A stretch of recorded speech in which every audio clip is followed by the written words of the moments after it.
I'm working for NWA, which became WCW. I mean, I first worked for NWA out of Charlotte with Ric Flair in '79. You know, I came over to North America in '72, but I spent the first 6 years going across Canada and going across the border a couple of times into the States. You know what I mean? Not down south, just across the border into Burlington, which is and places just just over the border. But then I came into the States fully in '79. I did 6 years, and then I went back to New Zealand to do the first ever wrestling on television called On the Mat. Wow. With Ernie Leonard. And we flew back to New Zealand to do On the Mat. And of course, we got a big name. We'd been working for the Vachons. And that against the Vachons, they owned the territory with the Flying Frenchman, Edward Carpentier. You know, he was a Mr. France way back, 54 or something like that. Anyhow, we flew over and we were working with them and Dino Bravo and Gino Brito. Dino Bravo was only 19 then. Wow. And we only worked with 3 teams in a year and a half. We worked with the Vachons, Edward Carpentier, and Andre the Giant. I got to get back to that. Remind me. And Dino Brito and Gino Bravo. It's a talent connection. So we're working on top. We got a break. When we flew in, Andre had told them that he'd been working with us in New Zealand, and we were good to work with. So the Andre came into Grand Prix in Montreal 9 months before we came in.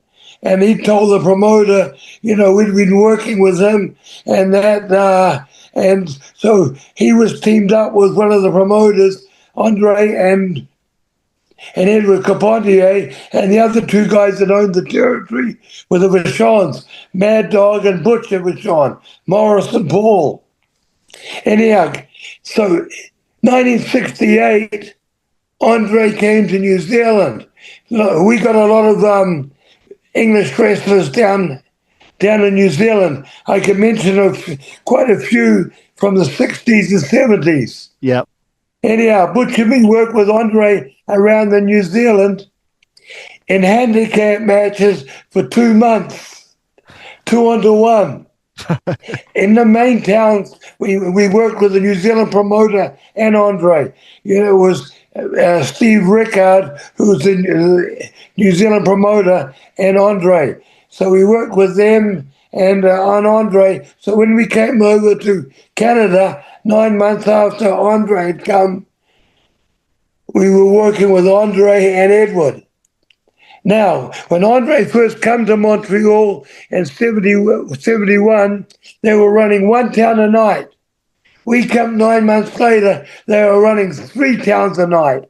Wow. Because he was on 3, there was about 4 televisions in Ontario and Quebec. And that he was on 2 of them as wrestling and 1 in a talk show because Quebec was Spanish. Quebec was French, Yep. At that time, the province of Quebec was wanting to pull away from Canada and be their own country. Yep. That's going back when Trudeau Sr. was in. We just had Trudeau Jr. as the Prime Minister, but back then it was Sr. and he was loved. He was the opposite to his son. As you most probably heard, his son was an asshole. They kicked him out, just like they kicked the Prime Minister out of England. Yeah, quite right too. Remember that? I do. Yeah, so when we come over to Canada, Trudeau Sr. was in. Yeah, so anyhow, when we come over there, so that's when we were working with Andre. So that territory for a year and a half, we mainly worked with those three tag teams. And then they said to us after the in 92, and started in 94 or the end of 93, they said to us, we've been looked after, working with the main guys, and they said now, we'd like you to come back, but we can send you to a territory. But if you stay here, we have to start beating you. You know what I mean? Yeah. So, but they said to us, we can send you to a territory called Stampede. Now we never heard of Stampede. We never heard of Stu Hart and his 12 kids. So all of a sudden, end of 73, we're over in Calgary, Alberta. Now for Stu Hart. Yep. That's another story. Starting for Stu Hart is a completely other story. How was that experience? Well, the territory does television every Friday night in the fairgrounds in a room called, the room called the Pavilion. Yep. It's got a dirt floor. That's where they do the cattle buying and the horse buying and selling. You know what I mean? Yep. It held about 3,500. With seats on the floor, it held about 3,500. And every Friday night, they would do television there, taping, and it would show 10 o'clock Saturday morning. So Friday, we flew in Thursday. We stayed in a hotel where all the boys stayed in Calgary. And Friday night, we went to the fairgrounds, to the building called the Pavilion. Now, there was another building in the same fairgrounds called the Corral, and that held 12,000.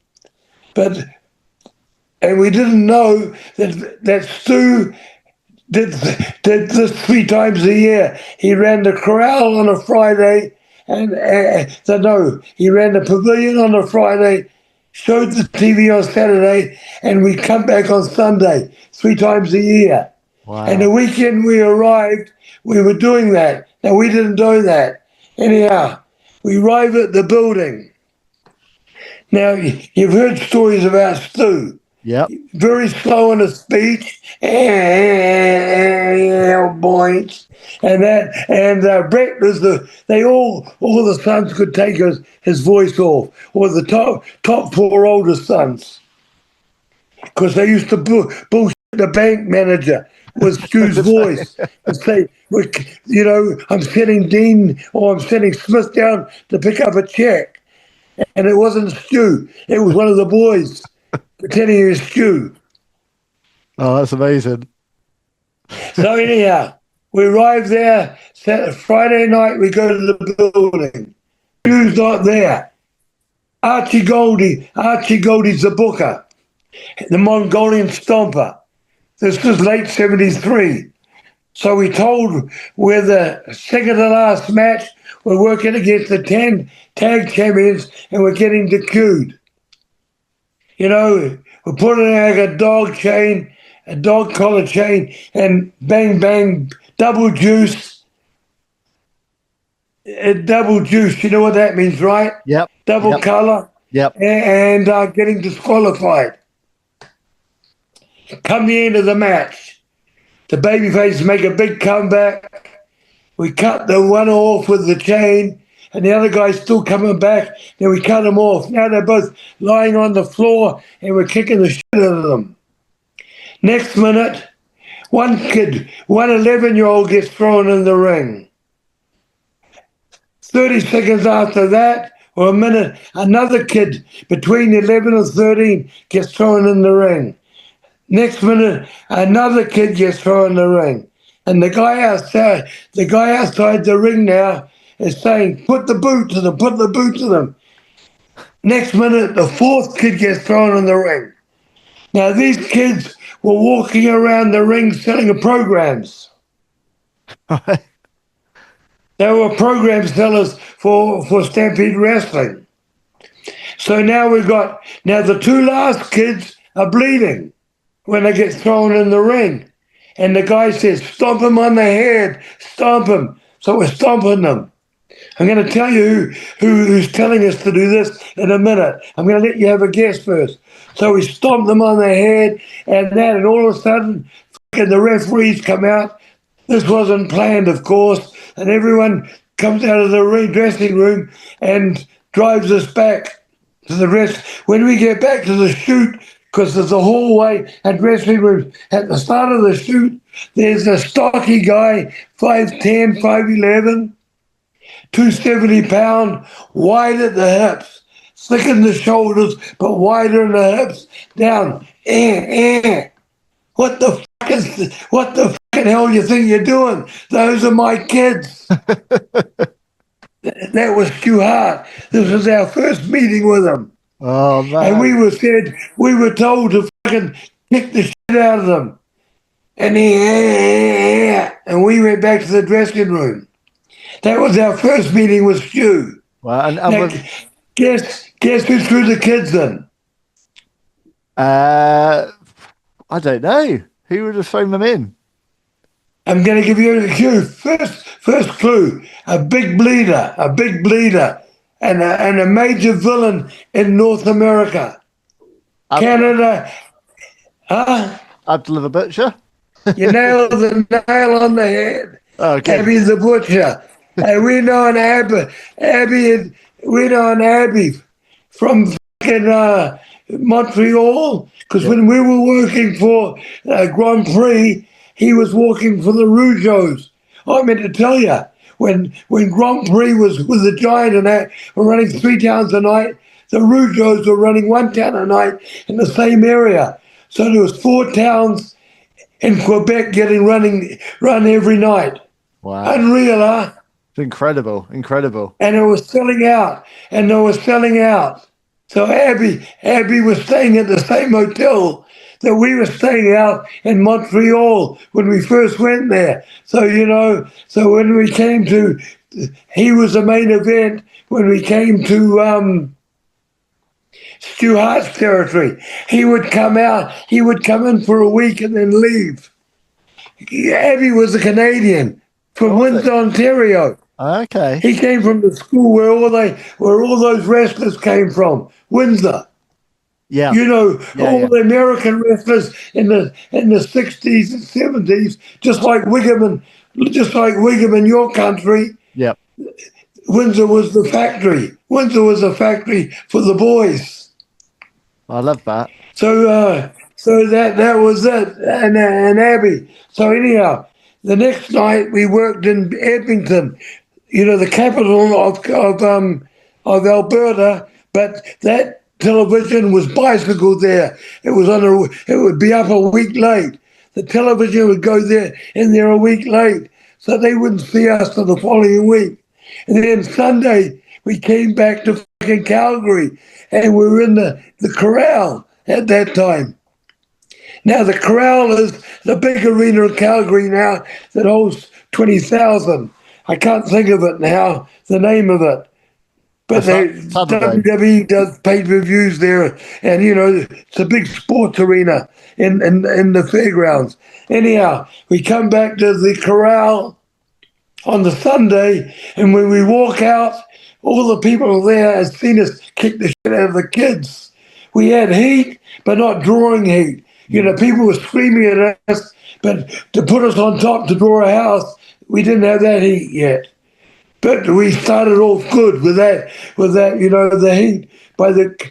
Within 6 weeks, we were red hot. Because when Archie left, Archie Goldie Mongolian Stomper, he was main event, and we were the tag team main event. But then all of a sudden, when Archie left, we were the main event. The tag team was the main event for the next year and a half. Wow. We were there for a year and a half, 2 years.